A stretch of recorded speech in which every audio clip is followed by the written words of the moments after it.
Subscribe now and press the bell icon. Never miss an update. ये कहानी तब की है जब बारिश हो रही थी और मैं अपनी कार से सुबह के वक्त ऑफिस जा रहा था। रास्ते में एक लड़की खड़ी थी और वो काफ़ी भीगी हुई थी। मैंने उसकी तरफ देखा, उसने भी मेरी तरफ देखा और लिफ्ट मांगने का इशारा किया। मैंने भी कार रोक दी और पूछा तो पता चला उसका एग्ज़ाम है। उसने मुझे अपने कॉलेज छोड़ने को कहा तो मैंने हाँ कर दिया। उसने मुझसे थैंक यू कहा और जाते वक्त मेरा नंबर भी मांग लिया। मैंने उसका नाम पूछा तो उसने अपना नाम किरण बताया। ऐसा लगता था कि वो काफ़ी फ्रेंडली थी। फिर एक दिन किरण ने मुझे अचानक से कॉल किया। उस दिन संडे था और हमने कॉफ़ी का प्लान बना लिया।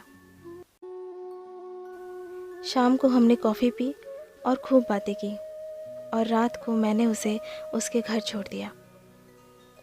लेकिन रात को ही किरण का फ़ोन आया और फिर हमने बातें की।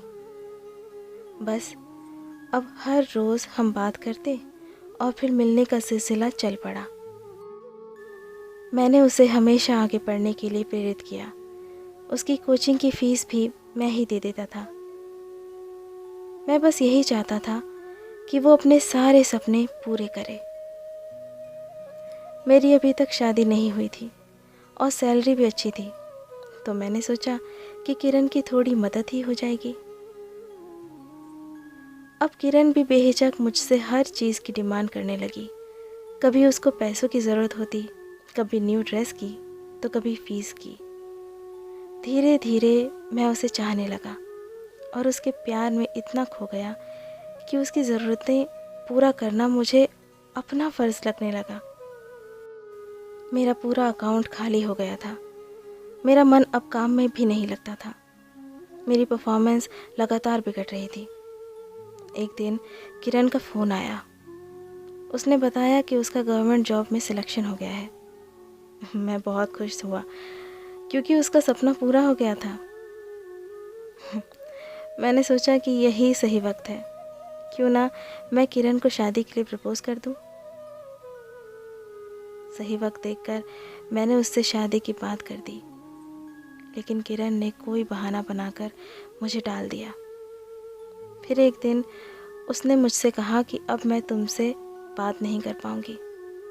मुझे और भी बहुत काम होते हैं और वो अपने काम में बहुत बिजी रहती थी। ये सुनकर मुझे बहुत दुख हुआ। मैंने सोचा कि उसके लिए अपना एक एक पल कुर्बान किया।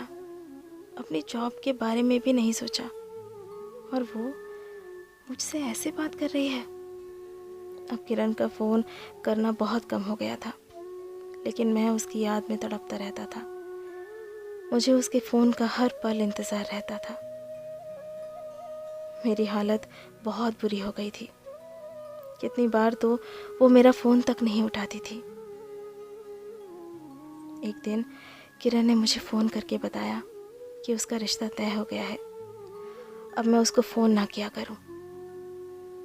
उसने कहा कि वो जिस लड़के से शादी कर रही है वो ऑस्ट्रेलिया में सेटल्ड है और शादी के बाद वो भी ऑस्ट्रेलिया चली जाएगी।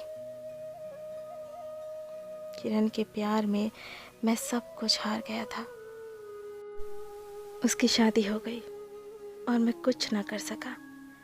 मैं गहरे डिप्रेशन में चला गया। मेरी लव स्टोरी का दी एंड हो गया। मैं अब फिर से अपनी बिखरी ज़िंदगी के पन्ने समेटने में लग गया हूँ।